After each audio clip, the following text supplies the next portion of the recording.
Okay, mga tropa, kain tayo. Malapit itong niluto kong sana Bicol Express. Mukha naman, tikman nga natin. Medyo lapit naman, kulang lang sa anghang. The Ghent altarpiece was a particular obsession of Hitler because of the mystical lamp and its connotations for the Holy Grail. With Hitler, you could argue that he didn't even believe in God, yet he certainly saw himself as God. And part of the intrigue for a natutunan natin sa TikTok. with all of its symbolic imagery TikTok University. was that it was part of Tayo natuto magluto. interest in acquiring what would make him more godlike.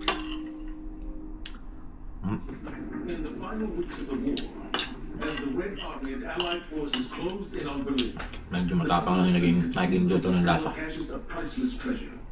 They were also closing in on Na kailangan sa saging. and General Patton, considered the most critical to recover.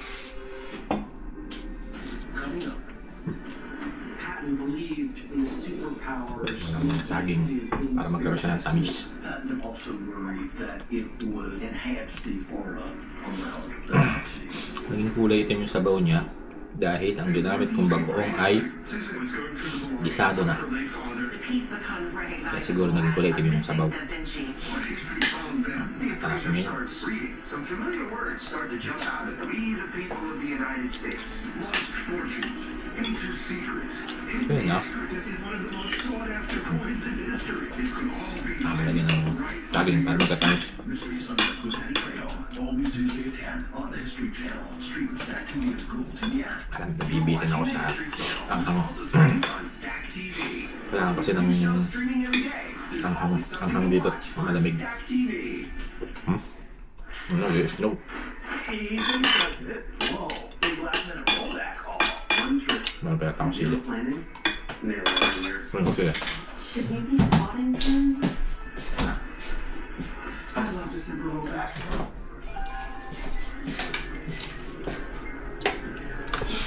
Daan na. Tapos na piraso na lang ito. Excel. Do what feels fresh. These drugs were sign of bacterial infection. Matagal na ito sa rep eh. Nandiyan pa si yung kabahay ko dati, si Kuya Emerson. Malutong na nga siya. Hindi na juicy yung loob. Pwede na yan. It's Christmas.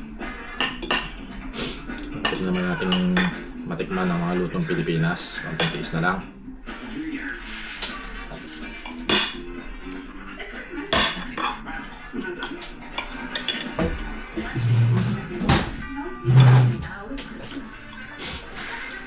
Yun. Pero nasipa yung ahang. Whatever feels like Christmas. Sa Bicol Express. Some days, all you want is an escape into sheets washed with down gentle, soft and fresh, with a subtle, delicate scent. Down you breathe life into your laundry.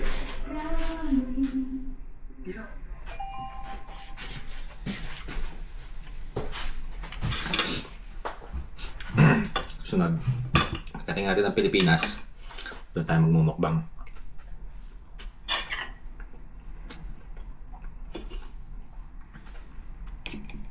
Kaya kailangan natin mag-isip kung ano ang ating kakainin sa Pilipinas. Tagal pa. Isang buwan. Pero malapit na yan. Bilang tulog lang yan.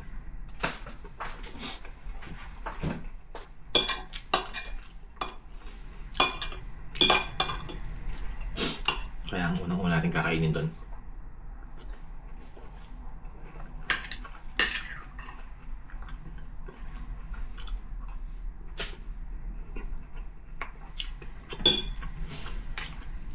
Kailangan puro gulay. At gulay at isda. Dito wala. Sawang-sawa na sa karne dito. Palaging karne.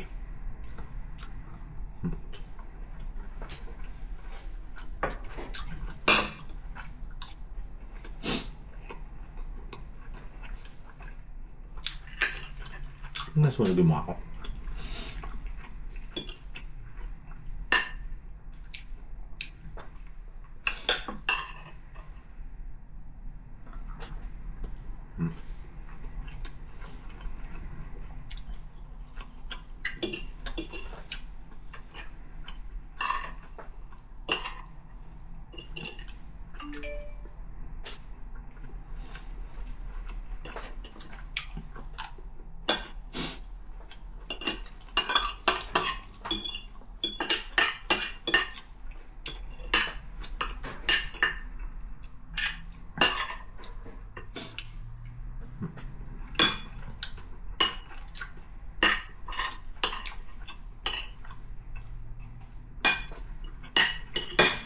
Bitin sa kanin pero kaya mag-reduce.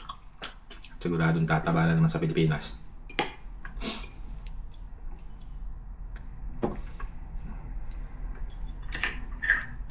Okay na yung kanin na yun.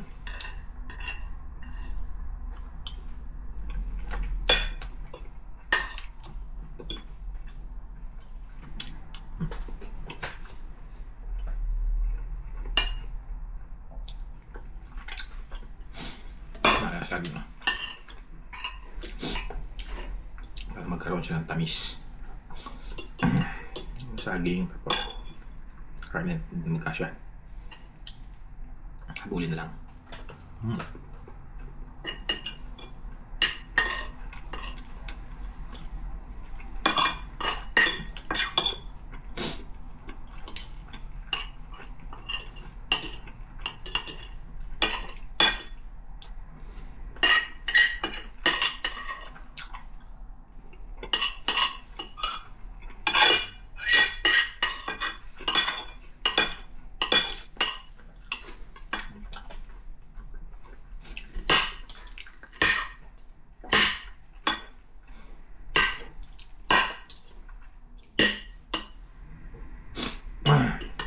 Na, sumisipa na yung sa huli pala.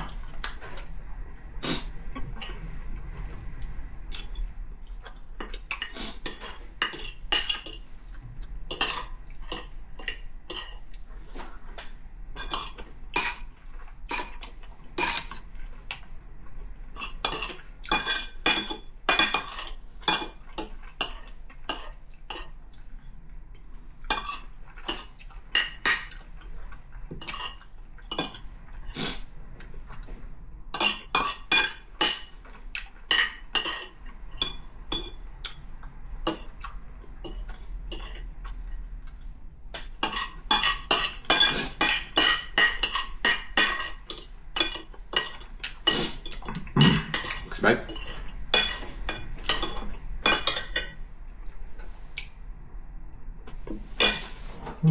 Harap.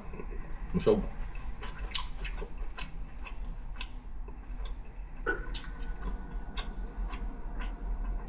Ayan na.